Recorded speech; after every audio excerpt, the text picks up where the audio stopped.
सपनों की उड़ान short motivational stories in Hindi.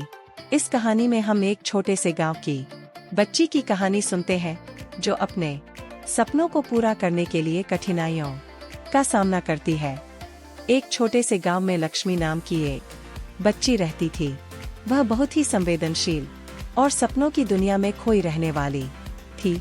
Lakshmi के दिल में एक सपना था कि वह एक दिन अपने गांव को ऊंचाइयों तक ले जाएगी और उसे खुशहाली और सम्मान की ऊंचाइयां प्राप्त होंगी।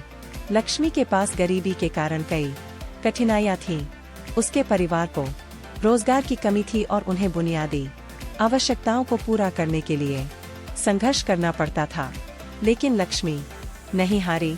वह हमेशा अपने सपनों के पीछे लगी रहती थी। उसका पहला कदम उसने शिक्षा में आगे बढ़ाकर उठाया। गांव में उसके स्कूल नहीं था, लेकिन उसने खुद को पढ़ाई के लिए समर्पित कर दिया।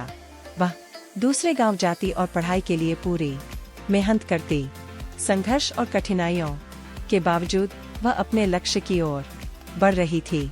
लक्ष्मी की दृढ़ता और मेहनत ने उसे सफलता की ओर ले जाया। उसने अपनी पढ़ाई पूरी की और उच्च शिक्षा हासिल की। जब वह वापस अपने गांव लौटी तो उसने गांव के लिए प्राइवेट स्कूल शुरू किया। वह हर बच्चे को शिक्षित करना चाहती थी। उसका पढ़ाने का तरीका बेहद अनोखा था, जिसके कारण वहां के बच्चे बुद्धिमान बनने लगे। लक्ष्मी के संघर्ष और प्रगति की कथा गांव के लोगों को प्रेरित करने लगी। वह उनकी आदर्श बन गई और उन्होंने भी अपने सपनों की पूर्ति के लिए मेहनत करना शुरू कर दिया। इस तरह लक्ष्मी ने अपने गांव को ऊंचाइयों तक ले जाने में सहायता की और लोगों को सामरिक, आर्थिक और सामाजिक रूप से सशक्त बनाया। यह कहानी हमें सिखाती है कि हमें अपने सपनों के पीछे दृढ़ता से खड़े होना चाहिए। कठिनाइयों के बावजूद हमें अपनी मेहनत और समर्पण बनाए रखने की आवश्यकता होती है।